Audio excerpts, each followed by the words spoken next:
নমস্কার, আমি মধুমিতা। জ্যোতিষ সমীরণ এই চ্যানেলে আপনাদের সকলকে স্বাগত। আশা করি সকলে ভালো আছেন। সামনেই গণেশ চতুর্থী, তাই আমি এই গণেশ চতুর্থী কিভাবে পালন করবেন সেই উপলক্ষে আমি কিছু বলবো। কিন্তু তার আগে আমি ছোট্ট করে বলি যে প্রথম কথা, সকল পুজোর আগেই বা যে কোনো পুণ্য কাজের আগেই গণেশের নাম স্মরণ করতে হয়, গণেশের পুজো দিতে হয়। এবং শ্লোকেই বলে, কার্যারম্ভে গণপতি করিলে স্মরণ, হইবে অবশ্য তার বিঘ্নের নাশন। অর্থাৎ আমরা যে কোনো পুজো করি, যে কোনো পুণ্যকর্ম করি বা যে কোনো শুভকর্ম করি, শুরুতেই আমরা গণেশের পুজো করব। পার্বতী মার কথা আমরা সকলেই জানি।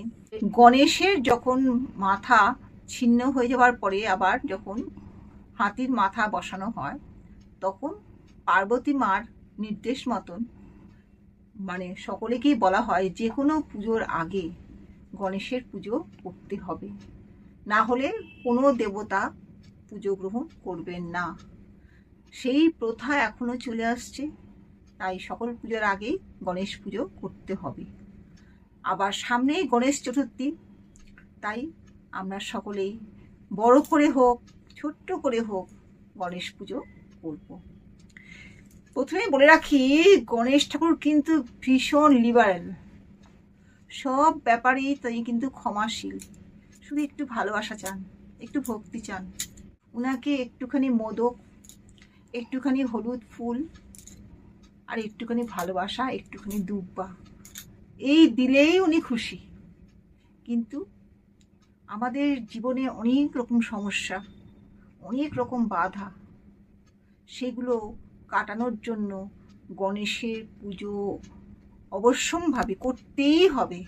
সেক্ষেত্রে সমস্ত নিয়ম মেনে যদি করা যায়, দেখবেন যদি বাড়িতে নানারকম অসুবিধা, অশুভ লক্ষণ, রোগ, ঝামেলা, বিবাহ না হওয়া, কাজে বাধা, সেগুলো কিন্তু চলে যায় যদি ভালোভাবে এই শ্রীজাতা গণেশের পুজো করা হয়।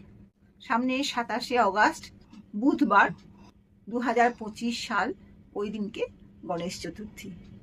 এই গণেশ পুজো, ধরুন আপনাদের বাড়িতে কেউ বিয়ে বাড়ি নিমন্ত্রণ করা হয়েছে, আপনাদের বাড়িতে আপনাকে বললো আর অন্যদের বললো না, আপনার কিন্তু ভালো লাগবে না। আপনাদের সপরিবারে যদি বলা হয়, আপনাদের সবাই মিলে যান, তাহলে আপনাদের অনেক বেশি আনন্দ হবে। তেমনি গণেশের পরিবার আছে, সেই পরিবারের পুজো করলে তিনি আরও বেশি খুশি হন, না হলে পুজো অপূর্ণ থেকে যায়। গণেশের 2 স্ত্রী, ঋদ্ধি এবং সিদ্ধি, এবং 2 পুত্র, সে হচ্ছে শুভ এবং লাভ। এদেরকে সেই সঙ্গে পুজো করতে হয়। এটা হচ্ছে গণেশের নিজস্ব পরিবার আছে। এছাড়াও গণেশের পুজো করতে গেলে স্বয়ং মা পার্বতীকে পুজো করতেই হয়, কারণ গণেশ ঠাকুর ভীষণ মাতৃভক্ত। আর সেখানেও একটা পরিবার আছে, যেমন শিবের পুজো করতে গেলে শিব, পার্বতী, গণেশ, কার্তিক, অশোক সুন্দরীকে করতে হয়।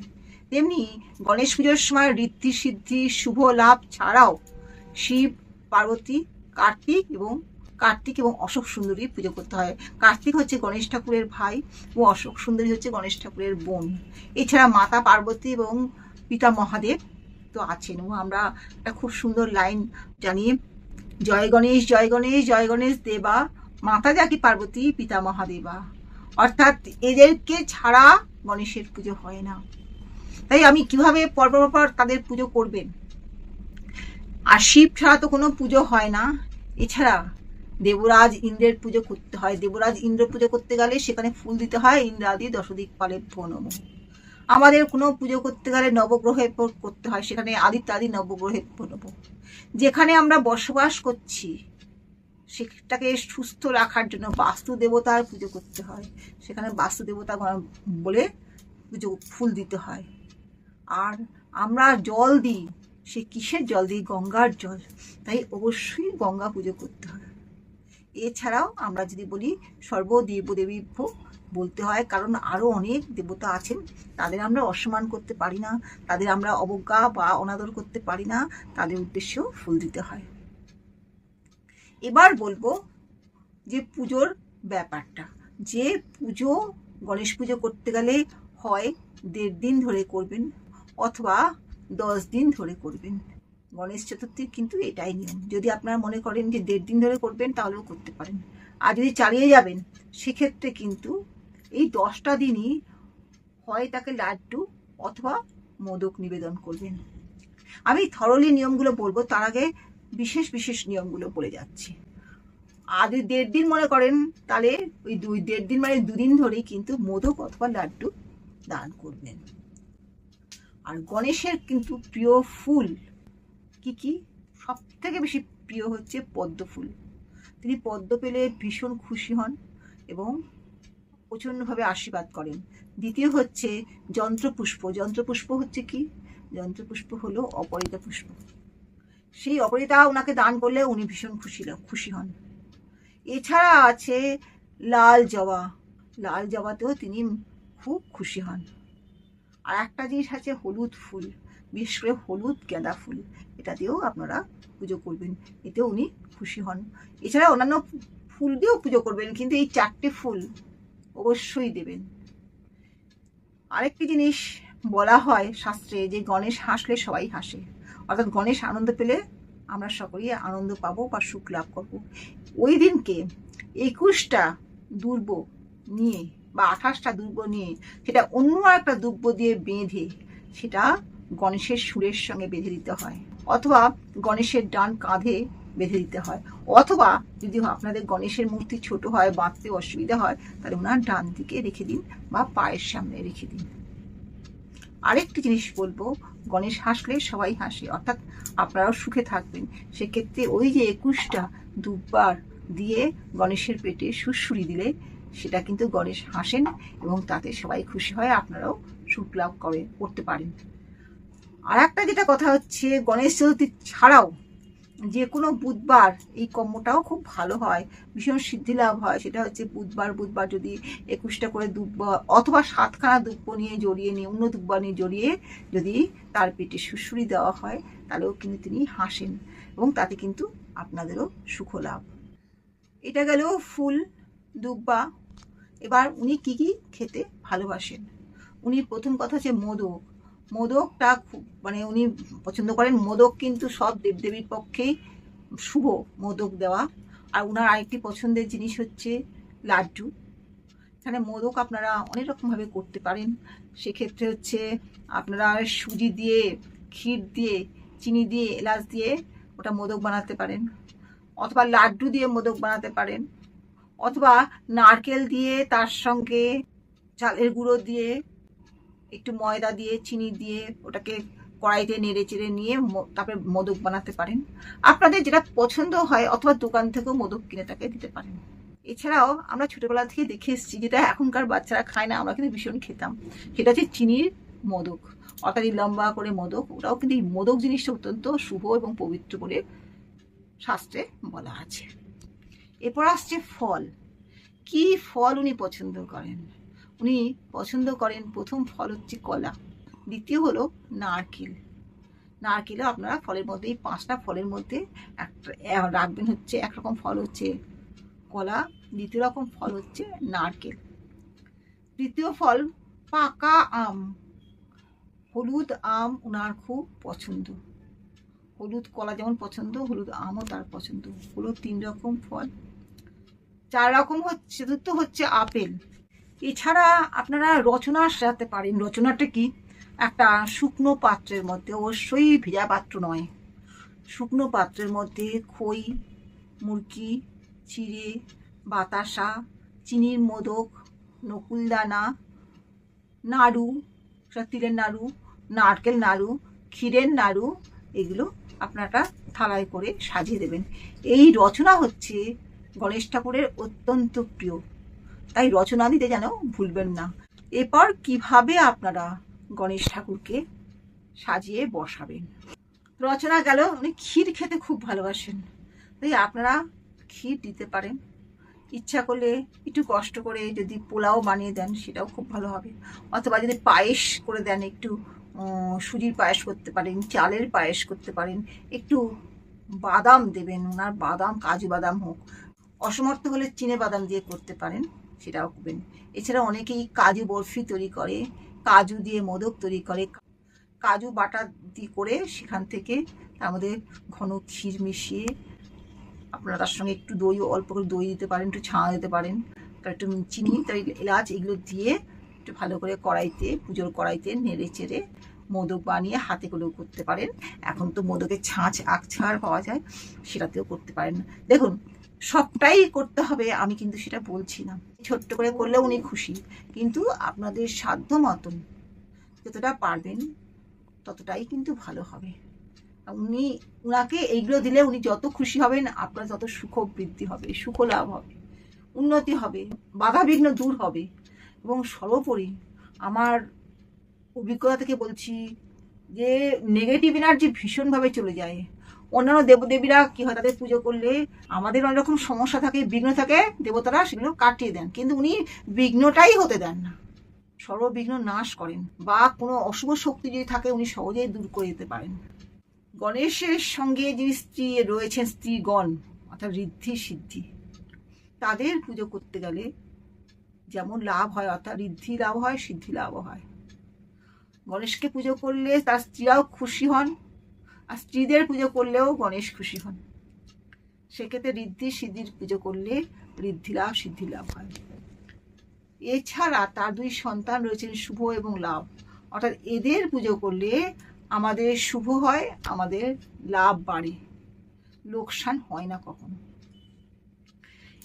এছাড়া ওনার পুজোর সঙ্গে মাতা পার্বতীর পুজো অবশ্য কর্তব্য। আমি আগেই বললাম যে উনি পার্বতীর প্রিয় পুত্র, ওনার অশ্বত নামের মধ্যে রয়েছে পার্বতীর প্রিয় পুত্র, উনি ভীষণ মাতৃভক্ত, তাই মা ছাড়া ওনার পুজো হয় না, তাই মায়ের পুজো করতেই হবে।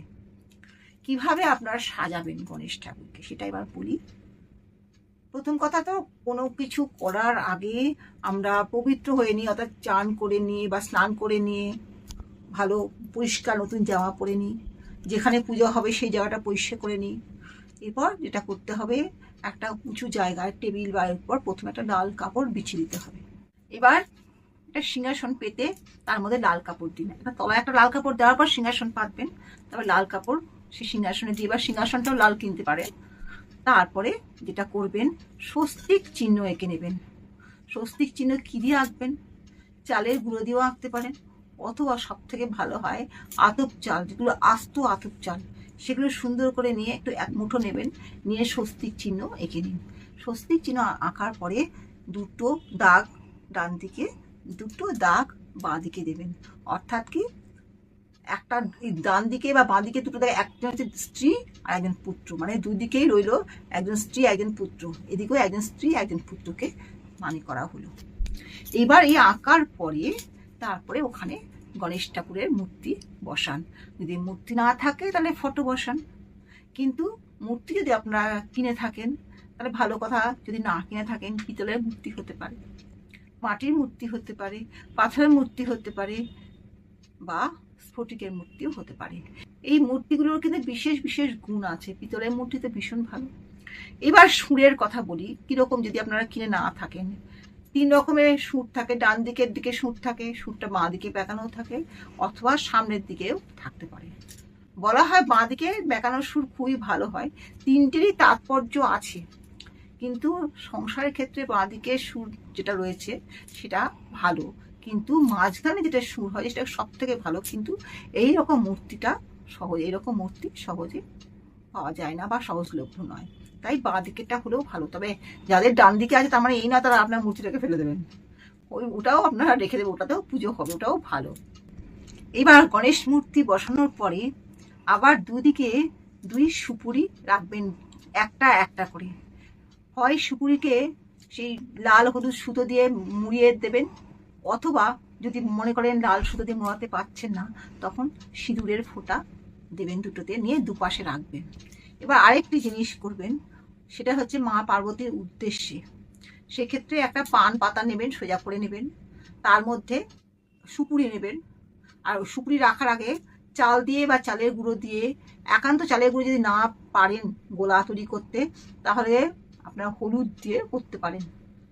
হলুদ দিয়েও যদি না পারেন তাহলে হলুদ দিয়ে যে প্যাস্টেল আছে প্যাস্টেল দিয়েও করতে পারেন, কিন্তু যাতেও স্বস্তিকটা আসলে হচ্ছে আঁকা নিয়ে কথা। বেশিরভাগ চালের গুঁড়ো বা চালের গুঁড়োর যে গোলা সেটা দিয়ে করলে সব থেকে ভালো হয়, অথবা চাল দিয়েও অনেকে করে, কিন্তু তাতে নড়ে যেতে পারে, অসুবিধা হতে পারে, তাই চালের গুঁড়ো দিয়ে আঁকাটা ভালো। সেক্ষেত্রেও কিন্তু দুদিকে দুটো দাগ দেবেন। তারপরে একটা হলুদের মণ্ড তৈরি করতে পারেন, মানে করবেন। মানে হলুদের মণ্ডটা কী হয়, হলুদ গুঁড়ো বা হলুদ বাটা নেবেন, বেশ খানিকটা মতন হলুদ বাটা। হ্যাঁ, হলুদ বাটাটা বেশ ঘন হবে, সেটার মধ্যে একটুখানি অগুরু দেবেন, তারপরে আতর দেবেন, দিয়ে এবার একটা মণ্ডটাকে বেশ শুকনো শুকনো মণ্ড তৈরি করে লম্বা একটু মতন বানাবেন। ওটা কিন্তু মা দুর্গার চিহ্ন। ওইটা মানে লম্বা মতন, এই 1 আঙুল মতন সরু করে 1 আঙুল মতন করে ওটা একটু বানাবেন। একটু চেপে দিলে ওটা একটু বসে মতো যাবে, ওটা পানের মধ্যে বসিয়ে রেখে ওটা কিন্তু মা দুর্গার চিহ্ন। ওইটা আবার এই গণেশ ঠাকুরের মূর্তির বাঁ পাশে রেখে দেবেন, অর্থাৎ মা দুর্গাকে উদ্দেশ্য করে করা হলো। সুপুরিও সেই সঙ্গে দেবেন, একটা কয়েন দেবেন। এছাড়া আপনারা একটা ছোট পাত্রের মধ্যে 21টা সুপুরি দিলে খুব ভালো হয়। মানে একটা পাত্রের মধ্যে কিছু চাল নেবেন, একটা কয়েন নেবেন, একটু হলুদ, আস্ত হলুদ, গোটা হলুদ যাকে বলা হয়, তাছাড়া আপনারা 21টা অথবা 7টা সুপুরি নেবেন। এইটাকে বলা হয় সিদ্ধি পাত্র। এটা ভীষণ মানে উপযোগী, ভীষণভাবে আশীর্বাদজনক ব্যাপার আছে এর সঙ্গে। মানে এখানে ভালো চাল নেবেন, আতপ চাল, গোবিন্দভোগ হলে ভালো হয়, কিন্তু ভাঙা নেবেন না প্লিজ, আস্ত চালগুলো নেবেন। আচ্ছা, এখানে বস্ত্র বলতে আমরা যেটা প্রথমে আমি খাবার বললাম, মিষ্টি বললাম, ফল বললাম, গণেশের প্রিয় রঙও বললাম যে হলুদ রং এবং লাল রং খুব পছন্দ, তাই গণেশের ধুতি আপনারা যেটা কিনবেন বা গণেশের উদ্দেশ্যে যে বস্ত্র দান করবেন সেটা লাল অথবা হলুদ হবে। আর যদি আলাদা করে সাদা ধুতিও দিতে পারেন, কিন্তু সাধারণত বস্ত্র হিসেবে বা ওনাকে যে বস্ত্র পরাবেন গণেশ ঠাকুরকে সেটা বা উদ্দেশ্য করে রাখবেন সেটা হলুদ অথবা লাল হবে, কারণ ওনারা হলুদ এবং লাল খুব পছন্দ। এছাড়া মুকুট হিসেবে তাকে ফুলের মুকুট দিতে পারেন, রূপোর মুকুট দিতে পারেন, দশকর্মার দোকান থেকেও মুকুট কিনে নিতে পারেন, মুকুট পরাতে পারেন, গলার হার কিনতে পারেন। এছাড়া গণেশের যে ঘট তৈরি করবেন উদ্দেশ্য করে, ঘটে যে ফুল দেবেন, তো সেই ঘটে হলুদ দেবেন, সুপুরি দেবেন, হয় 1টা নয় 3টে নয় 11টা সুপুরি দেবেন। ঘট যেমন সাজায় সেরকম করে সাজাবেন, তলায় ধান দুব্বা দেবেন। এবার যে ওই চালের পাত্রটা বললাম সেখানটাও যদি 11টা বা 21টা দুব্ব দিয়ে বেঁধে দেন সেটাও খুব ভালো হবে। আর যেটা বলছিলাম যে 10 দিন পুজো চালিয়ে যেতে হবে, অথবা 1.5 দিন চালাতে পারেন। সেখানে লাড্ডু 10 দিন দেবেন, অথবা 1.5 দিন ধরে লাড্ডু অথবা মোদক দেবেন। কিন্তু যখন পুজো হয়ে যাবে সেখানে কিন্তু আমাদের ঘট বিসর্জনের নিয়ম নেই। মানে গণেশের ঘট বিসর্জন দেওয়া মানে সংসার থেকে গণেশকে সরিয়ে দেওয়া, কিন্তু সেটা আমরা কখনোই করি না। তাই গণেশের ঘট কিন্তু বিসর্জন হয় না। যেটা করা হয়, ঘটের পুজো শেষ হয়ে গেল, তারপরে ঘটের চারপাশে গঙ্গার জল ছিটিয়ে নিতে হয় এবং তারপরে আস্তে করে ঘরটা তুলতে হয় প্রণাম করে শাঁখ বাজিয়ে। সেক্ষেত্রে ঘরটি যদি পিতলের ঘট হয় তাহলে তার জল, ফুল, তার আমের পল্লব যেগুলো পঞ্চপল্লব বা যা দেবেন আপনারা সেগুলো একটা প্যাকেটে করে নিয়ে জলে ফেলে দেওয়া অথবা গাছের তলায় রেখে দেওয়া। আর যদি মাটির ঘট হয় তাহলে মাটির ঘটও আপনারা গাছের তলায় রেখে দিতে পারেন বা জলে দিয়ে দিতে পারেন, কিন্তু অবশ্যই আমরা ঘট নাড়াবো না। ঘরটা চারপাশে জল দিয়ে তারপরে ধূপ দীপ জ্বালিয়ে তাদের প্রণাম করে ঘট আস্তে করে তুলবেন এবং জল, ফুল যা নেওয়ার সেগুলো নিয়ে আপনার গাছের তলায় তার নাম করে রেখে দেবেন বা জলে নাম করে ফেলে দেবেন। এইবার কি করে শুরু করব? প্রথমে তো আমরা সাজানোর সময়, মূর্তি সাজানোর সময়, আর এক্ষেত্রে আপনারা ইচ্ছা করলে 2 দিকে ঋদ্ধি সিদ্ধির মূর্তিও পাওয়া যায়, অথবা ফটোও হয়। দুদিকে গণেশের দুপাশে ঋদ্ধি সিদ্ধির ফটো রাখতে পারেন। সুপুরি তো উদ্দেশ্য করে রাখবেনই, ফটো রাখতে পারেন, মা দুর্গার ফটো বা মা পার্বতীর ফটোও রাখতে পারেন। এটা আপনারা করতে পারেন, এক্ষেত্রেও উনি খুব খুশি হন। এরপর মূল পুজোতে আসি, কিভাবে এগুলো সাজানো এবং বিষয়গুলো বলে দেওয়া হলো। এবার কোষাকুষি হোক বা আলাদা একটা কমণ্ডলুতে জল নেবেন, গঙ্গা জল নেবেন, তাতে একটু ফুল দেবেন। এবার আপনারা হাতে একটু জল নিয়ে নমো বিষ্ণু নমো বিষ্ণু নমো বিষ্ণু করবেন, বা ওম বিষ্ণু ওম বিষ্ণু ওম বিষ্ণু করে মুখে এবং মাথায় জল ছেটাবেন। তারপরে হাত জোর করে স্কিনে যে মন্ত্র আছে সেটা পাঠ করে আচমন এবং আত্মশুদ্ধি করবেন। এরপর আসছে আসন শুদ্ধি। আসনে ফুল দেওয়ার আসনের নিচে একটু জল নিয়ে টিকোর মতন এঁকে নেবেন আসনের তলায়। তারপর আসনের উপর ফুল দেবেন, গাঁদা ফুল দিলেই সব থেকে ভালো। ফুল দিয়ে আসন স্পর্শ করে যে মন্ত্রটি স্ক্রিনে যে দেখা যাচ্ছে সেই মন্ত্রটা পাঠ করুন। এরপর আসছে গঙ্গার জল, মানে যে শুদ্ধ যে মানে আপনার কমণ্ডলুতে বা কোষায় যে জল নিয়েছেন সেই কোষায়ের মধ্যে আঙুল বা ঘটের মধ্যে আঙুল ঘুরিয়ে ঘুরিয়ে আপনারা ঘটের জলকে শুদ্ধ করে নিন। সেটিও দেখুন স্ক্রিনে যে মন্ত্র দেওয়া আছে সেই মন্ত্রটা পাঠ করতে করতে আপনারা মধ্যমা আঙুল দিয়ে সেই জলের মধ্যে নেড়ে আঙুলটাকে ঘুরিয়ে ঘুরিয়ে নিয়ে মন্ত্রটা পাঠ করলে আপনাদের কোষার জল শুদ্ধি করা হলো। ঘট বলতে গেলে কমণ্ডলুর জল বা কোষাকুষি জল শুদ্ধি হয়ে গেল। ঘট স্থাপন নয়, কমণ্ডলু বা কোষার জল শুদ্ধি হয়ে গেল, বা একে সামান্য অর্ঘ্যও বলা হয়, বা সামান্য অর্ঘ্য সাজানো হলো। এরপর আপনারা যেটা করবেন গুরুপংক্তি। দেখুন গুরুপংক্তি যেটা আছে, এখানে আমরা বাঁ দিকে হাত দিয়ে বলে নমো গুরুভ্যে নমো, ডান দিকে বলি গণেশায় নমো। সাধারণত যে কোনো পুজো হলে সেই দেবতার উদ্দেশ্যে বলি, কিন্তু এখানে বলবো আমরা একবার গণেশ বলেছি ডান দিকে, মাঝখানে নিয়ে বলে পার্বতী পুত্র বিনায়কায় নমঃ, এটা আপনারা বলবেন। এটা হলো গুরুপংক্তি বলা হয়। এরপর আপনারা ফুল নিয়ে আপনারা যে স্কিনে যে মন্ত্র দেওয়া আছে সেটা বলে আপনারা ভূত শুদ্ধি করুন। এরপর বিঘ্ন অপসারণ করুন। প্রথম কথা হচ্ছে জলটা যে গঙ্গা জল নিলেন কোষায় বা কোমল, সেটা জল চারপাশে আপনার মাথায় চারপাশে ছিটিয়ে দিন, শরীরের চারপাশে ছিটিয়ে দিন। ছিটিয়ে দিয়ে বলুন রং রং রং রং বলে এটা হচ্ছে দিক বন্ধন করুন। এবং তারপরে এই তুড়ি মারতে মারতে, এতে কি হয়, অশুভ শক্তি আমাদের নিজের জায়গা থেকে সরে যায়। অর্থাৎ আমরা যেখানে পুজো করছি তাতে যদি কোনো বিঘ্ন না হয়, কোনো অশুভ প্রভাব না থাকে, সেগুলো কেটে যায়। এই যে বলে অশুভ অপসারণটাকে বলা হয়। এবার হাত জোর করে স্বস্তি বাচন পাঠ করুন। হাত জোর করে দেখুন স্ক্রিনে যেটা লেখা আছে স্বস্তি বাচন বলে লেখা আছে, ওটা পাঠ করাটা অবশ্য কর্তব্য। স্বস্তি বাচনের পরে করন্যাস এবং অঙ্গনাশ করতে হবে। আমরা যে হাত দিয়ে পুজো করবো, তো সেই পুজোটা করার জন্য আমাদের হাত এবং শরীর মন শুদ্ধির দরকার। তাই আমরা এই বুড়ো আঙুল দিয়ে প্রথমে আঙুল দিয়ে তর্জনী, বুড়ো আঙুল, তারপরে এই মধ্যমা, তারপরে অনামিকা, তারপরে কনিষ্ঠা, এগুলো স্পর্শ করে আমরা করন্যাস করে নেব। ওই মন্ত্রগুলো দেখুন, করন্যাসের মন্ত্রগুলো লেখা রয়েছে। এরপর আসছে অঙ্গন্যাস। ওই দেখুন শিরসে নমঃ, মাথায় হাত দিয়ে, যদি সেগুলো নাও পারেন তাহলে হাত জোর করে আপনারা অঙ্গন্যাস করে ফেলুন। এইবার পুজোর শুরুতে আমরা সূর্যকে অর্ঘ্য দিই, বলে সূর্য নারায়ণ। তাই সূর্যের অর্ঘ্য দেওয়া বিশেষ প্রয়োজন, কেননা সূর্য ছাড়া কোনো জীব বাঁচতে পারে না। তাই সূর্যের অর্ঘ্য দেওয়া অবশ্য কর্তব্য। কিভাবে অর্ঘ্য দেব? কুশিতে অথবা হাতে করে গঙ্গার জল নিন, সেই সঙ্গে একটু জবা ফুল নিন, লাল চন্দন দিন, তার সঙ্গে একটু দূর্বা নিন, সেই সঙ্গে এলাচ অথবা হরিতকি অথবা যে কোনো ফল বা কাঁঠালি কলা নিন।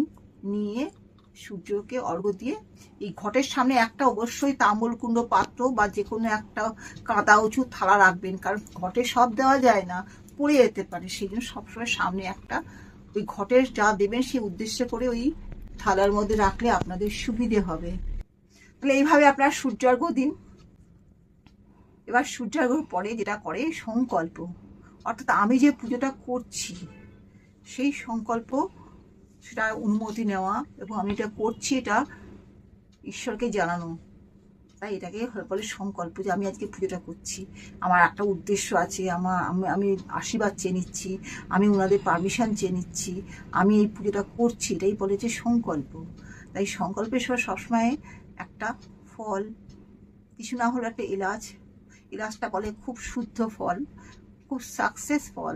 তাই এলাচ অথবা কাঁঠালি কলা, তার সঙ্গে একটা ফুল নেবেন, নিয়ে দুব্বো নেবেন, একটু ধান বা চাল নেবেন, নিয়ে হাতের মধ্যে করে দেখুন স্ক্রিনে লেখা আছে যে মন্ত্রটা সেটাকে বলা হয় সংকল্প মন্ত্র। সেই মন্ত্রটা আপনার পাঠ করার পরে আপনার ঘটের সামনে যে পাত্র আছে তার মধ্যে দিয়ে দিন। তাহলে আপনাদের সংকল্প কাজটা হলো, অর্থাৎ আশীর্বাদ চেয়ে নিলেন, তার কাছে অনুমতি চেয়ে নিলেন, কী কী পুজো করবেন সেটাও আপনারা জানিয়ে নিলেন। এরপর আসছে ঘট স্থাপন। ঘট স্থাপন তো আপনারা করবেন, কিন্তু যদি আপনারা মনে করেন যে নতুন নতুন মূর্তি, তাহলে সেক্ষেত্রে আপনারা নিজেরা না করে পুরোহিতকে দিয়েও করতে পারেন, প্রাণ প্রতিষ্ঠা করে নেবেন। অথবা নিজেরা যদি মনে করেন তাহলে আপনারা ফুল দুব্য দিয়ে আপনারা গণেশ ঠাকুরকে প্রতিষ্ঠা করে নিতে পারেন। যাই হোক, ঘটস্থাপনটা সেক্ষেত্রে ঘটের উপর ফুল মালা চাঁদমালা দিয়ে সাজিয়েছেন, সেই ঘটের উপরে ফুলের উপর হাত রেখে স্ক্রিনে যে মন্ত্রটি দেওয়া হয়েছে সেই মন্ত্র পাঠ করে ঘট স্থাপন করুন। আমি আলাদা করে বললাম না, তাহলে ভিডিওর পরিমাণটা অনেকটা বেড়ে যাবে। সেখানে আপনার মন্ত্রটা দেখে দেখে আপনারা নিজেরাই মন্ত্রগুলো স্ক্রিনশট করে নেবেন। স্ক্রিনশট করে নিয়ে আপনারা লিখে নিতে পারেন বা মোবাইল দেখেও পুজোটা আপনারা করতে পারেন। এরপর আপনারা জবা ফুল নিয়ে বা গাঁদা ফুল নিয়ে সেটার সঙ্গে একটু চন্দন লাগিয়ে আপনারা ফুলটা যে নেবেন, ফুলের মধ্যে হাত রেখে আপনারা পুষ্প শুদ্ধি করে নেবেন। দেখুন, পুষ্প শুদ্ধির মন্ত্রটা বলা আছে, ফুলের পর হাত রেখে পুষ্প শুদ্ধি প্রথমেই করে নিতে পারেন। যখন আপনারা আত্মশুদ্ধি করবেন তখনই পুষ্প শুদ্ধি করে নেবেন, কেননা পুষ্প দিয়ে সব পুজো টুজো হয়, তাই পুষ্প শুদ্ধি করে নেবেন। এরপর যেটা করবেন সেটা হচ্ছে পিঠন ন্যাস বলা হয়, অর্থাৎ নিজের শরীরের মধ্যে ঈশ্বরের অবস্থান চিন্তা করে আমরা পিঠে পূজা করে থাকি। তাই দেহে সেই অঙ্গগুলোতে আমরা ফুল ঠেকিয়ে আমরা সেই মন্ত্রগুলো উচ্চারণ করি। তাহলে আপনার মন্ত্রগুলো লেখা আছে স্ক্রিনে, সেই অঙ্গে স্থাপন করে সেইখানে যেখানে মনে হয় আপনাদের অসুবিধা হচ্ছে সেই ক্ষেত্রে আপনার বুকে স্পর্শ করে নেবেন। সেই ফুল নিয়ে আপনারা সেই অঙ্গেও ঠাকাতে পারেন বা শুধু বুকের কাছে ধরে নিয়েও আপনার মন্ত্রগুলো পাঠ করলে হবে, তবে আপনাদের পিঠন্যাস হবে। পিঠন্যাসে কি হয়, যেটা হচ্ছে শক্তি বৃদ্ধি হয় এবং আপনাদের এই যে কাজটা করছেন কাজটা সাকসেস হবে এবং ঈশ্বরের অবস্থান থাকবে শরীরের মধ্যে। তাই পিঠন্যাস আপনারা অবশ্য করবেন। আগেই বলেছি যে গণেশের পুজো করতে গেলে ঋদ্ধি সিদ্ধি শুভ লাভ এদের তো পুজো করবেন। শিব পার্বতী কার্তিক অশোক সুন্দরী পুজোও করবেন এবং ইন্দ্রাদি দশদিকপাল বাস্তুদেবতা নবগ্রহ গঙ্গা মা এবং এদের পুজো করবেন। এক্ষেত্রে আপনারা প্রথমে গণেশকে অবশ্যই ফুল দেবেন। এছাড়া ওই ঋদ্ধি সিদ্ধি সাজিয়েছেন সেখানে ঋদ্ধি সিদ্ধির উদ্দেশ্যে ফুল দেবেন। গাঁদা ফুল দিতে পারেন, অন্য যে কোনো ফুল দিতে পারেন, তাদের উদ্দেশ্যে শুভ লাভের উদ্দেশ্যেও ফুল দেবেন। মা দুর্গার উদ্দেশ্যে অবশ্য করে ফুল দেবেন এবং মা দুর্গাকে যখন ফুল দেবেন তখন দেখবেন মা দুর্গার ধ্যান বলে লেখা আছে, সেই ধ্যান করে তবে সেই মা দুর্গার ফটোতে বা সেই হলুদের যে একটা স্ট্যাচু মতো, হলুদের একটা যে লম্বা মতন একটা আঙুলের মতন তৈরি করা হয়েছে, ওই উদ্দেশ্যে আপনারা মা দুর্গার উদ্দেশ্যে আপনারা ফুল নিবেদন করবেন, ভোগ নিবেদন করবেন, তাকে স্মরণ করবেন। এখানে একটা শক্তির ব্যাপার রয়েছে। মা দুর্গাকে এখানে তার পুজো বা ধ্যান করলে যেটা হয়, শক্তি লাভ হয় এবং আপনি যে কাজটা করছেন এতে কোনো বিঘ্ন হবে না। মা দুর্গার আশীর্বাদ থাকলে আপনার শক্তি পাবেন এবং শক্তি নিয়ে একটা পুজো করা মানে বিশাল ব্যাপার। এই যে আপনার ন্যাসগুলো করলেন, পিঠন নাশ করলেন, অঙ্গনাশ করনাশ করলেন, এগুলোতে বাধাবিঘ্ন দূর হয়, শরীর পবিত্র হয়, শরীর হয় শক্তিশালী এবং শরীরের মধ্যে পজিটিভ অরা তৈরি হয়, তাতে কোনো বিঘ্ন হয় না। বাইরের থেকে কেউ যদি অশুভ কাজ আপনাদের করে থাকে, সেই অশুভ কাজগুলো মানে অশুভ শক্তিগুলো কিন্তু ফিরে যায়। তাই এগুলো কাজে অনেকে ভাবে এইগুলো কি দরকার পুজো করতে গেলে, না, বাধাবিঘ্ন দূর হয়, অনেক কাজগুলো এগিয়ে যায় এবং পুজোটাও হয় সুষ্ঠুভাবে। পুজোর যে পূর্ণ যে আশীর্বাদ সেটা কিন্তু লাভ করতে গেলে, যেমন গণেশের পুজো তেমনি মা দুর্গার পুজো, এখানে কিন্তু মা পার্বতীর পুজো বলুন, সেটা করা অবশ্য কর্তব্য। প্রথমেই আপনারা গণেশ ঠাকুরকে পদ্ম দিয়ে হোক, জবা দিয়ে হোক, গাঁদা দিয়ে হোক, যে কোনো ফুল দিয়ে হোক, তার সঙ্গে দুব্বা দেবেন, দিয়ে গণেশের ধ্যান মন্ত্র যেখানে আছে গণেশের ধ্যান করুন। এরপর শিবের যে মন্ত্র আর দেওয়া থাকবে, শিবের মন্ত্র পড়ে সে পড়বেন যখন, তার আগে একটু বেলপাতা, গাঁদা ফুল, সাদা চন্দন নিয়ে শিবের ধ্যান করুন। এরপর নারায়ণ ঠাকুরের যে ধ্যান লেখা থাকবে সেখানে তুলসী পাতা, গাঁদা ফুল বা সাদা ফুল নিয়ে ওই নারায়ণ ঠাকুরের ধ্যান করুন। এবার জবা ফুল, রক্তচন্দন, বেলপাতা নিয়ে দুর্গা বা মা পার্বতীর ধ্যান করুন। এরপর বেলপাতা, সাদা ফুল বা গাঁদা ফুল নিয়ে লক্ষ্মীর ধ্যান করুন। তারপরে সাদা ফুল বা হলুদ ফুল নিয়ে, বেলপাতা নিয়ে মা সরস্বতীর ধ্যান করুন। এগুলোতে শক্তি বৃদ্ধি হয়, জ্ঞান বৃদ্ধি হয়, মাথা থেকে অশুভ শক্তি চলে যায়। কারণ আমাদের শরীরের মাথা একটা বিরাট ব্যাপার। এই মাথা কিন্তু আমাদের পরিচালন করে, সমস্ত শরীরকে শুধু পরিচালন করে তা নয়, সমগ্র সংসারটাকে পরিচালন করে। তাই মাথার জন্য মা সরস্বতীর ধ্যান অবশ্য কর্তব্য। আপনাদের প্রতিটি কাজ শান্তভাবে, সুষ্ঠুভাবে, শুদ্ধভাবে করতে পারেন, তার জন্য মা সরস্বতীর ধ্যান করা অবশ্য কর্তব্য। এবার আসছে মা লক্ষ্মীর ধ্যান কেন করা কর্তব্য? কার্যগুলোর সিদ্ধি হবে, আর্থিক লাভ হবে, অশুভ শক্তি চলে যাবে। তেমনি শিবের আমরা কেন ধ্যান করি? এই যে মন্ত্রগুলো, এগুলো হচ্ছে শিব মুখ নিঃসৃত এই মন্ত্রগুলো। এইগুলো করলে কেউ যদি অশুভ তন্ত্র আপনাদের পর করে, সেই অশুভ তন্ত্রগুলো তাদের দিকেই ফিরে যাবে। এবার আসছে বিষ্ণুর কথা বলছি। বিষ্ণুর ধ্যান কেন আমরা করব? বিষ্ণু আমাদের প্রতিপালন করেন। আমাদের জীবনের প্রতি মুহূর্ত একটা পাতাও নড়ে না যদি নারায়ণ ঠাকুরের ইচ্ছা না হয়। তাই নারায়ণ ঠাকুরকে আমরা আশীর্বাদ নিয়ে নিই, নারায়ণ ঠাকুরের ধ্যান করি। আর সর্বোপরি গণেশের ধ্যান তো বুঝতেই পাচ্ছেন, পুজোর শুরুতে করব, এবং সেখানে সর্বকার্য যেন সিদ্ধ হয়, সর্ববাধা দূর হয়, সর্বশত্রু নাশ হয়, সর্বকার্য সিদ্ধ হয়, সমগ্র রকম শান্তি হয়, সমগ্র অশুভ শক্তি যেন চলে যায়, তার জন্য গণেশের ধ্যান। এরপর বলছি গঙ্গা। গঙ্গাকে কেন ফুল দেবেন? কারণ মা গঙ্গার জল ছাড়া কোনো পুজো হয় না। আপনারা বলবেন বিদেশে থাকলে সেক্ষেত্রে আমরা কি করব? সেখানে আমরা জলের মধ্যে মা গঙ্গাকে আবাহন করব। সেক্ষেত্রে আবাহন করে এই নমো গঙ্গে যে যমুনা আছে, এবং এই যে একটা যে মন্ত্র পাঠ করছি, অর্থাৎ জলে আমরা মা গঙ্গাকে আবাহন করছি, যমুনা মাকে আবাহন করছি, করে সেই জল দিয়ে আমরা পুজো করি। তাই মা গঙ্গা, মা যমুনাকে ফুল অবশ্যই দেবেন। এছাড়া রয়েছেন শাস্ত্রমতে 33 কোটি দেবতা, তাদের উদ্দেশ্যে ফুল দিন বলুন সর্বদেব দেবীভ্যো নমঃ। কারণ এই পুজোগুলো কিন্তু করার দরকার। যদি ধ্যান করতে সময় বেশি লাগে বা অসমর্থ হন, আপনাদের সময় অভাব থাকে, অন্তত শুধু তাদের উদ্দেশ্যে ফুলটুকু দিন। সবসময় সমস্ত স্টেপ বা সমস্ত পুজো পদ্ধতি সবার সম্ভব হয় না, সময়ের অভাব থাকে, শারীরিক অসুস্থ থাকতে পারে, নানা রকম সমস্যা থাকতে পারে, কাজের চাপ থাকতে পারে। সেই ক্ষেত্রে আপনারা অল্প করে করুন, কিন্তু তাদের উদ্দেশ্যে ফুল দিতে কিন্তু ভুলবেন না। শিব ঠাকুরকে বেলপাতা, মা দুর্গাকে বেলপাতা, গঙ্গা মাকে বেলপাতা, মা সরস্বতীকে বেলপাতা, লক্ষ্মী দেবীকে বেলপাতা অবশ্যই দেবেন। কিন্তু নারায়ণ ঠাকুরকে দেবেন তুলসী। সুন্দর দেখে একটা তুলসী পাতা নেবেন, বোটা শুদ্ধ, তার মধ্যে চন্দন নিয়ে তবে সেই চন্দন আর ফুল দেবেন। যদি বেলপাতা সুন্দর দেখে বেলপাতা পুষ্টাতে যদি ওই সাদা সাদা দাগ থাকে, তাকে বলা হয় চক্র। চক্রযুক্ত বেলপাতা কখনোই দেবেন না, তাহলে বলে সংসারে চক্র লেগে যায়। তাই সেই চক্র দেওয়া বেলপাতা অবশ্যই পরিহার করবেন। আপনার ফুলের মধ্যে যদি বেশি বেলপাতা নাও থাকে, তাও বলবেন যে আজকে তো পাতা কম পেয়েছি, আজকে বাজারে পাতার দাম খুব বেশি, ধরুন যে কোনো পুজোর সময়, শিব পুজোর সময়, তাও হলেও যদি পাতা কম থাকে দেবেন না। কিন্তু ওই চক্র দেওয়া পাতা দেবেন না, সংসারের চক্র লাগে। সে বাইরের লোকরাও লাগিয়ে দিতে পারে, ঘরের লোকরাও লাগিয়ে দিতে পারে, মাথার মধ্যে চক্র ঘোরে, ফলে সেই চক্র বেলপাতা কখনোই আপনারা দেবেন না। ঠিক আছে? সমস্ত দেবদেবীকে পুজো করে এবার হাত জোর করে গণেশ ঠাকুরের আবাহন করুন। দেখুন স্ক্রিনে যে মন্ত্রটি যাচ্ছে, সেই মন্ত্র পড়ে গণেশ ঠাকুরকে ডাকুন। আগেও ডেকেছেন, আবার ডাকুন, বারবার ডাকুন, তাহলে অবশ্যই আসবেন, শক্তি আসবে।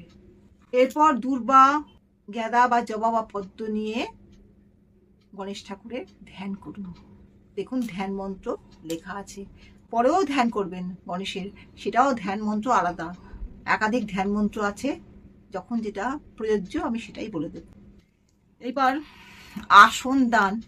দেখুন স্ক্রিনে একটা মন্ত্র যাবে আসন দান বলে, সেখানে আপনারা লাল জবা বা হলুদ জবা নিয়ে, সেই সঙ্গে দুর্ব নিয়ে, সেই গণেশ ঠাকুরের যে আসন, অর্থাৎ সিংহাসন বলুন, আসন যেখানে পেয়েছেন বলুন, সেখানে ফুল নিয়ে সে আসন দান মন্ত্র পাঠ করুন একটা নিয়ম অনুযায়ী, অর্থাৎ গণেশ ঠাকুরকে আপনি আসন দিচ্ছেন।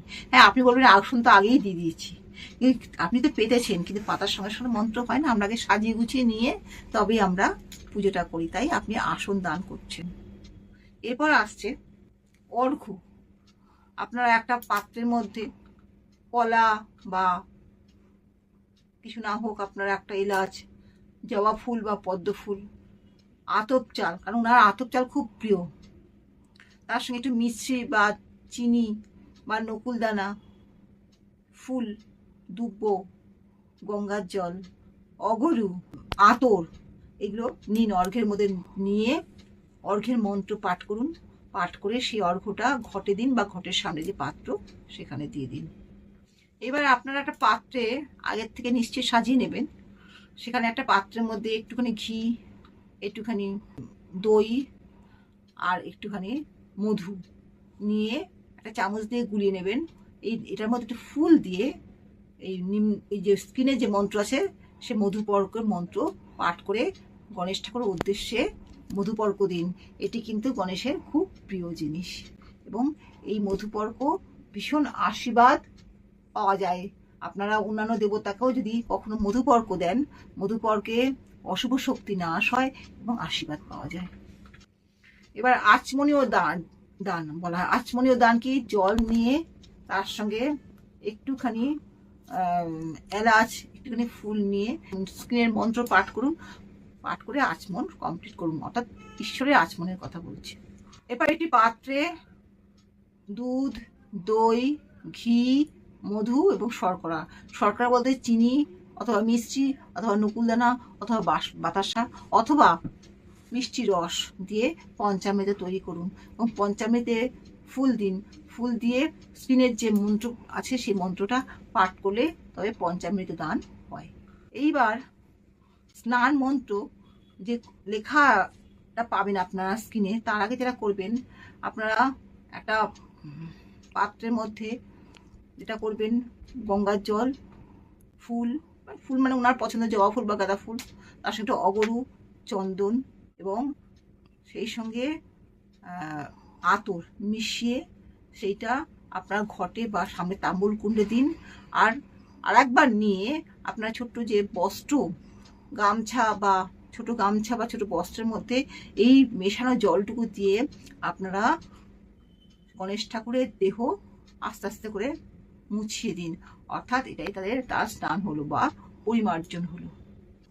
তাহলে ওই স্নানের মন্ত্র আছে, সে স্নানের মন্ত্র পাঠ করবেন, ওই যখন গামছা দিয়ে বোলাবেন তাতেও আপনারা করতে পারেন, বা শুধু জলটা দিয়ে গোলাপ জল, আতর যেটা বললাম, অগরু, হ্যাঁ, তারপরে জবা ফুল, হ্যাঁ, এগুলো দিয়ে আপনারা যে জলটা প্রস্তুত করবেন সেই স্নানীয় জলটা আপনারা সেই পাত্রের মধ্যে দিতে পারেন। এছাড়াও একটা ছোট টাওয়াল বা গামছার মধ্যে ওটা দিয়ে আস্তে করে ওনার গা মুছিয়ে দিতে পারেন। এরপর উনি তো পাকা ব্রাহ্মণ, তাই ওনার পৈতের দরকার, পৈতে দান করবেন। দেখবেন পৈতে দান মন্ত্র আপনার স্ক্রিনে আছে।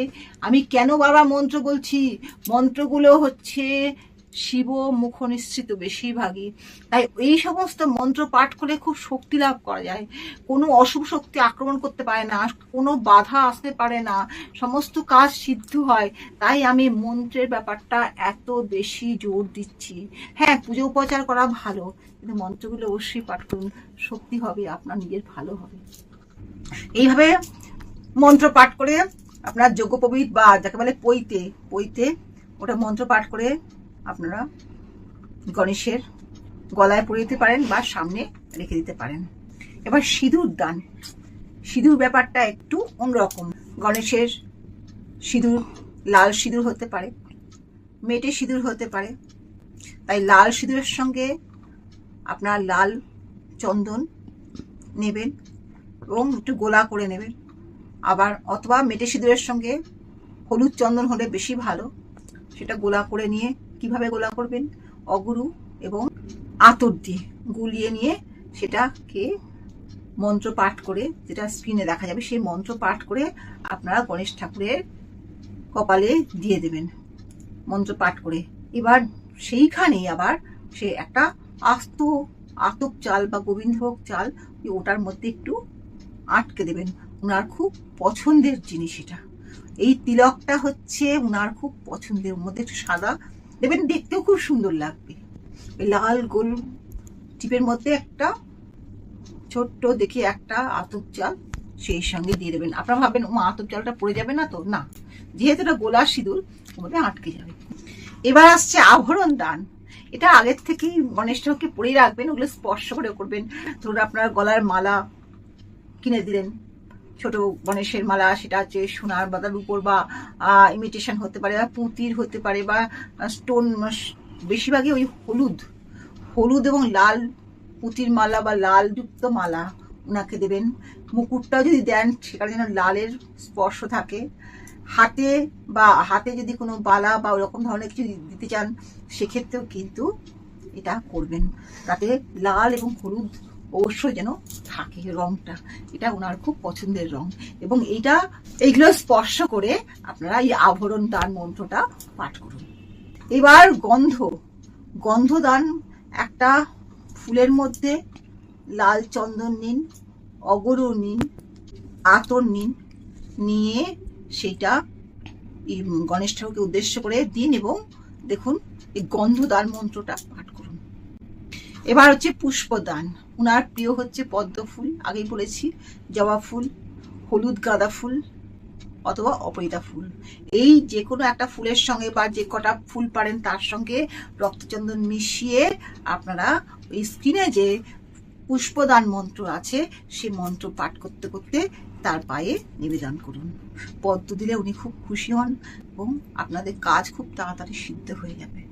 অপরাজিতা ফুল দিলে শক্তি লাভ হয়, জবা ফুল দিলে তান্ত্রিক শক্তি বাড়ে, হলুদ ফুল দিলে শান্তি লাভ হয়। এবার আসছে অঙ্গ পূজা। ফুল এবং রক্তচন্দন মাখিয়ে আপনারা দেখুন, অঙ্গ পূজা বলে যে মন্ত্রটা আছে, ঈশ্বরের দেহের কোন কোন অঙ্গ স্পর্শ করে কোন কোন মন্ত্র পাঠ করবেন সেই অনুযায়ী তারা সেই অঙ্গগুলো স্পর্শ করে মন্ত্রগুলো পাঠ করুন এবং ফুলটা ঘটে বা গণেশ ঠাকুরের পায়ে দিন। এইবার আসছে পত্র পূজা। এখানে একটা বিরাট ব্যাপার আছে। গণেশ ঠাকুরকে উদ্দেশ্য করে অনেক রকম পত্র দেওয়া হয়। এই পত্রগুলোর এক একটা পত্রের এক একটা গুণাগুণ, মানে একটা বিশেষ পত্র দিলে বিশেষ গুণাগুণ, কিন্তু এত রকম পত্র সবসময় অ্যাভেলেবেল নয় বলে আমি সব কটা পত্রের নাম উল্লেখ করলাম না। আমি আরেকটি ভিডিওতে ভবিষ্যতে আমি এই পত্রগুলো উল্লেখ করব। যখন যে অসুবিধায় আপনারা পড়বেন সেই অসুবিধার সময় সেই পত্র তার সঙ্গে রক্তচন্দন, অগরু এবং আতর মিশিয়ে ওনাকে দান করুন, তাহলে সেই সমস্যাগুলো কেটে যাবে। কোনো পত্র আছে সেটা বিবাহ বাধা উত্তীর্ণ হওয়ার জন্য, কোনো পত্র আছে সেগুলো কার্যসিদ্ধির জন্য, কোনো পত্র আছে আধ্যাত্মিক উন্নতির জন্য, কোনো পত্র আছে শত্রু নাশ করার জন্য বা শত্রু থেকে রক্ষা করার জন্য, এরকম আছে। কিন্তু আপাতত যেগুলো সহজলভ্য সেইগুলো নিয়ে আমি আলোচনা করছি। এখানে অশ্বত্থ গাছের পাতা, দূর্বা এবং বিল্লপত্র নিয়ে সেক্ষেত্রে অগরু, চন্দন, রক্তচন্দন অবশ্যই, এবং আতর মানে মিশিয়ে সেটা পাতায় লাগিয়ে ওই পত্র ওনাকে নিবেদন করতে করতে স্ক্রিনে যে পত্র দান সেই মন্ত্রটা আপনারা পাঠ করুন। এই মন্ত্রগুলোর আলাদা শক্তি। ওনার যেটা পছন্দের ফল সেটা আমি আগেও বলেছি, এখনো বলছি, আম। সবকটা যে কালেকশন করা যাবে তার কোনো মানে নেই। নারকোল, কলা, খেজুর, আপেল, আখ, ছটার মধ্যে পাঁচটা, যে কোনো পাঁচটা আপনারা দিতে পারেন বা ছটাও দিতে পারেন, দিয়ে সাজিয়ে ওই স্ক্রিনের মন্ত্র পাঠ করে ফল দান করুন ওনার উদ্দেশ্যে। এটা হলো মোদক দান। আপনারা আগেই বলেছি মোদক অনেক রকম ভাবে প্রস্তুত করা যায়। চালের গুঁড়ো, নারকোল, চিনি, একটু ঘি, তার সঙ্গে একটু এলাচ দিয়ে আপনার বাড়িতে মোদক বানিয়ে নিতে পারেন, অথবা লাড্ডু দিয়ে মোদক বানাতে পারেন, অথবা সুজি দিয়ে, ঘন দুধ দিয়ে, ক্ষীর দিয়ে, চিনি দিয়ে, এলাচ দিয়ে মোদক বানাতে পারেন, বা কাজু বরফি দিয়ে, কাজু বাটা দিয়ে, ক্ষীর দিয়ে বা ঘন দুধ দিয়ে বা দুধের পাউডার দিয়ে, চিনি দিয়ে, তার সঙ্গে একটুখানি এলাচ দিয়ে বা তার সঙ্গে আপনারা কোনো সুগন্ধ দিয়ে বা আমের ফ্লেভার পাওয়া যায়, সেই ফ্লেভার দিয়েও আপনারা লাড্ডু বানিয়ে বা মোদক বানিয়ে দান করতে পারেন। এবার যেটা আপনারা খুশি বা যত রকম খুশি বানিয়ে বা কিনে সেই মোদকগুলো ওনাকে দান করুন। অনেকে আবার চকলেট মোদকও দেয়। অর্থাৎ এই মোদকের যে মাথায় দেখবেন যে চূড়ো, অর্থাৎ এটা ইঙ্গিত করে যাতে যারা দিচ্ছেন তাদের উপরে ওঠার, তাদের লক্ষ্যে পৌঁছানোটাই উদ্দেশ্য। সেক্ষেত্রে মোদকটা সেই লক্ষ্যের পথে সিদ্ধি লাভ করায়। তাই অবশ্যই গণেশকে মোদক দান করবেন। যে কোনো রকমের মোদকই হোক আপনারা দান করুন, এবং সেই মন্ত্রটা স্ক্রিনে দেওয়া আছে, সেগুলো মন্ত্র পাঠ করে আপনারা মোদক দান করুন। এছাড়া মিষ্ট দ্রব্য বলতে অনেক রকমের হয়। উনি হলুদ মিষ্টি খুব ভালোবাসেন, এছাড়া লাড্ডু ভালোবাসেন, নাড়ু ভালোবাসেন। ক্ষীরের নাড়ু হয়, তিলের নাড়ু হয়, নারকেলের নাড়ু হয়, এগুলো মিষ্ট দ্রব্যের মধ্যে পড়ে। এই যেগুলো যতটা খুশি, যে কটা খুশি বা যত কম পারেন, যতটা বেশি পারেন আপনাদের সুবিধা মতন আপনারা এই মিষ্ট দান করুন, এবং সেই মন্ত্র আপনার স্ক্রিনে যাচ্ছে, স্ক্রিনে সেই মন্ত্র পাঠ করে আপনারা তাকে মিষ্ট দান করুন। এরপর আসছে রচনা দান। এটা হচ্ছে খুব প্রিয় ওনার জিনিস। এটা রচনা বলতে একটা পাত্রে অবশ্যই শুকনো পাত্রের মধ্যে, থালা বা বাসন হতে পারে, তার মধ্যে খই, মুরকি, তারপরে চিড়ে, নাড়ু, নারকেল নাড়ু, তিলের নাড়ু, ক্ষীরের নাড়ু, যা হোক, বাতাসা, চিনির মোদক, নকুলদানা, এগুলো একত্রিত করে রচনা তৈরি হয়। এই রচনা উদ্দেশ্য করে রচনা আপনারা তাকে নিবেদন করুন। এছাড়াও আসছে নৈবেদ্যর মধ্যে আপনার যা খুশি, তা ওনাকে যা ভালো বোঝেন, ধরুন এতগুলো উপকরণ আপনার নাও দিতে পারেন, একসঙ্গে নৈবেদ্য সাজিয়ে দিতে পারেন। সেক্ষেত্রে নৈবেদ্যর মন্ত্র যাচ্ছে, সেই নৈবেদ্য মন্ত্র পাঠ করুন। নৈবেদ্য বলতে তার মধ্যে ক্ষীর থাকতে পারে, আলাদা করে আরও অন্যান্য কিছু খাবার জিনিস থাকতে পারে, আপনার পছন্দের খাবারও তাকে দান করতে পারেন। সেই রকমভাবে নৈবেদ্য সাজিয়ে স্ক্রিনের যে মন্ত্র যাচ্ছে সেটাতে নৈবেদ্য দান করুন। এছাড়াও আছে, আপনারা যদি কেউ ক্ষীর দেন তাহলে ক্ষীরে ফুল দিয়ে তাকে নিবেদন করবেন। কেউ যদি অন্ন দান করেন, সেটা পোলাও হতে পারে, খিচুড়ি হতে পারে, সাদা ঘি ভাত হতে পারে, সেখানে অন্ন দান করবেন ফুল দিয়ে। এছাড়া পরমান্ন মানে পায়েস তৈরি করেও আপনারা দিতে পারেন। আপনারা যা মনে হয় সেটা দেবেন, কিন্তু কখনো ভাঙা চাল দেবেন না বা তুলসী পাতা ওনাকে দেবেন না। এইবার মুখ প্রক্ষালন, মানে তিনি যে এই যে ভোজনগুলো করলেন, তারপর তো ওনার মুখে লেগে থাকতে পারে। আমরা তো খাওয়া দাওয়ার পর মুখ ধুয়েই থাকি, ওনার মুখ প্রক্ষালন করতে হয়। সেই মুখ প্রক্ষালনের জন্য আপনারা একটা পাত্রের মধ্যে একটু কর্পূর গুঁড়ো, একটু এলাচ, একটু লবঙ্গ দিতেও পারেন, নাও দিতে পারেন। এগুলো দিয়ে ওনার মুখের সামনে ধরুন, বা একটা কাপড়ের মধ্যে এগুলো নিয়ে সেই কাপড়টা দিয়ে তার মুখটা মুছিয়ে দিন। এটাও আপনারা একেবারে মুখ প্রক্ষালন। এরপর আসছে তামুল দান। তামুল মানে হচ্ছে পান। এই পান দেওয়ার আগে একটা কথা বলি, এই যে 2 দিন বা 10 দিন যে পুজো করবেন আপনারা, এই 10 দিন বা 2 দিন কিন্তু আপনারা পান খাবেন না, পান সুপারি খাবেন না। কেননা এগুলো আপনারা অলরেডি তাকে দান করেছেন, তাই এই কদিন আপনারা পান সুপারি নিজেরা খাবেন না। তাম্বুল মানে আপনারা সেই পানের মধ্যে এলাচ, লবঙ্গ, মিষ্টি সুপুরি, সাধারণ সুপুরি, মিছরি, কাটিং মিছরি, এগুলো দিয়ে একটা পান বানান। পান বানিয়ে একটা পাত্র করে তার মধ্যে ফুল দিয়ে সেই পান নিবেদন করুন। সেটিরও মন্ত্র আপনারা স্ক্রিনে পাবেন, স্ক্রিনে দেখে নিন। আমরা তো হাত দিয়েই খাই, উনিও হাত দিয়েও খেয়েছেন। তাহলে উনি যখন হাত দিয়ে খাবেন, খাওয়া শেষে ওনার তো হাত ধুতে হবে। সে হাত ধোয়ার একটা মন্ত্র আছে, দেখুন স্ক্রিনে যাচ্ছে। সেক্ষেত্রে আপনারা কি করবেন, একটা কাপড়ে বা একটা পাত্রের মধ্যে একটু কর্পূর গুঁড়ো নিন, নিয়ে সেটা ওনার হাতে ছিটিয়ে দিন। অর্থাৎ এটা তার হস্ত ধৌতি বা হস্ত প্রক্ষালন, এবং মন্ত্র দেখুন স্ক্রিনে যাচ্ছে। এই মন্ত্র পাঠ করে তার হস্ত প্রক্ষালন করুন। এরপর ধূপ দান করুন।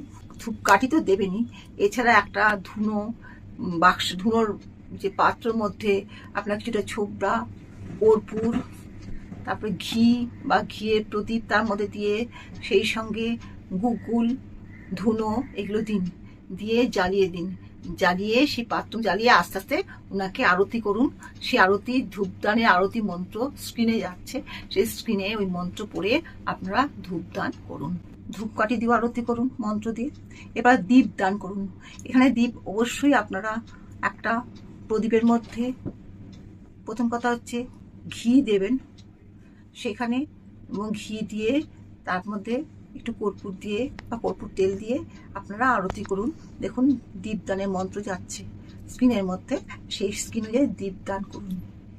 এছাড়াও অধিকাংশ বাড়িতে অশুভ শক্তি থাকে, সেই অশুভ শক্তি কাটানোর জন্য আলাদা একটা প্রদীপ বানান।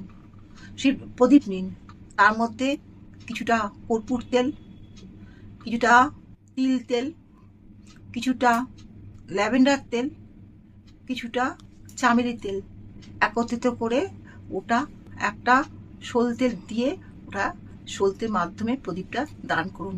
এতে উনি অসম্ভব খুশি হন এবং আপনাদের বাড়িতে যত সব নেগেটিভ এনার্জি থাকবে সেগুলোও চলে যাবে।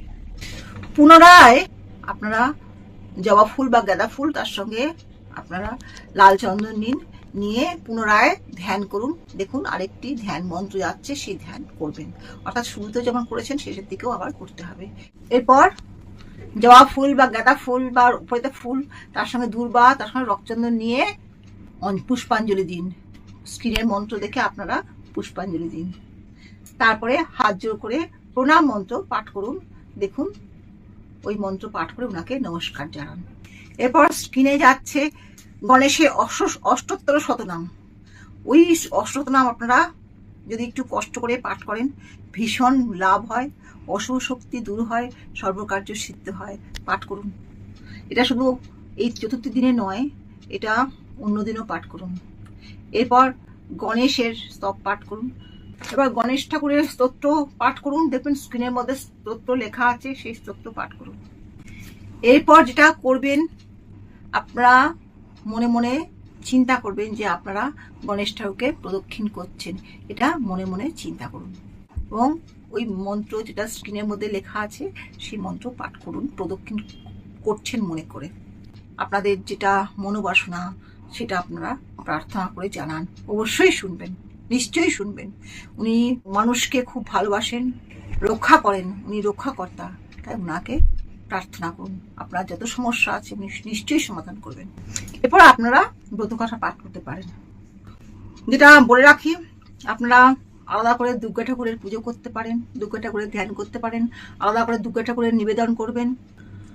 অন্যান্য দেবতাদেরও ভোগ নিবেদন করতে পারেন। করার পরে মা দুর্গার অবশ্যই স্মরণ নেবেন, প্রার্থনা করবেন ঋদ্ধি সিদ্ধির কাছে, তারা ঋদ্ধি সিদ্ধি দেন। শুভ লাভের কাছে প্রার্থনা করবেন, তারা শুভ করে, লাভ করে, শুভ করেন এবং লাভবান হতে পারবেন, সেই জন্য আপনারা প্রার্থনা করুন। এছাড়া অন্যান্য দেবদেবীর কাছে প্রার্থনা করুন, অবশ্যই মা দুর্গার কাছে প্রার্থনা করবেন। কেননা যেহেতু গণেশ ঠাকুরের পুজো হয়েছে, সেহেতু মা দুর্গা ভীষণ খুশি হন, তাই অবশ্যই আপনাদের প্রার্থনা শুনবেন। এবার দক্ষিণা দেবেন, আপনাদের যার যার ক্ষমতা সেই বুঝে গণেশ ঠাকুরকে দিন, দক্ষিণা মা দুর্গাকেও দিন, অন্যান্য দেবতাকেও দিতে পারেন। দক্ষিণা মন্ত্র দেখুন স্ক্রিনের মধ্যে লেখা আছে, সেই দক্ষিণার মন্ত্র আপনারা পাঠ করে দক্ষিণা দিন। এইবার হাত জোড় করে অচ্ছিদ্রা আবরণ, ওটা হচ্ছে আপনার মন্ত্র, স্ক্রিনে যেটা লেখা হচ্ছে এটা আপনারা পাঠ করুন হাত জোড় করে। তারপর বৈগুণ্য সমাধান করুন।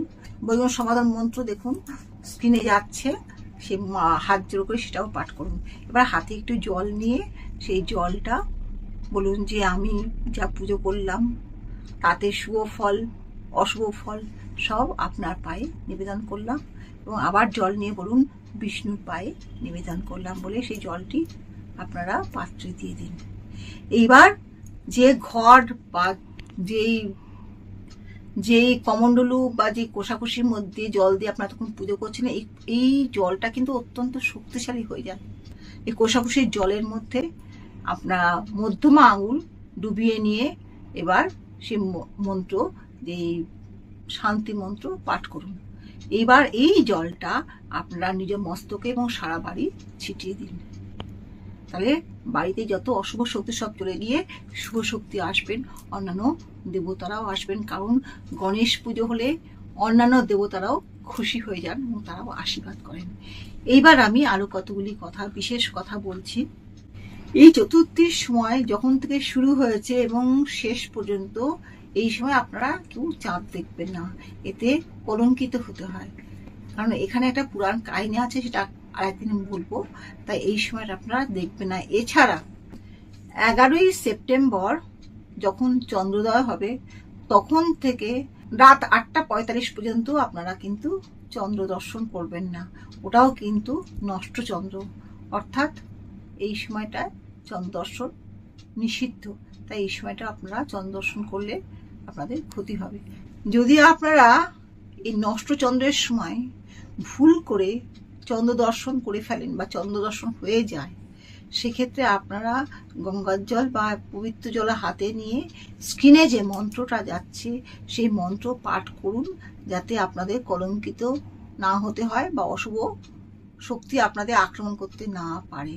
সেই জন্য এই ক্রিয়াটি তখন আপনারা করবেন। এটা হচ্ছে জল পান মন্ত্র। আজকে এখানেই শেষ করছি। আপনারা আপনাদের সুবিধা মতন পুজোটা করুন। আশা করি আপনাদের সন্তুষ্ট করতে পেরেছি। সবাই ভালো থাকুন। নমস্কার।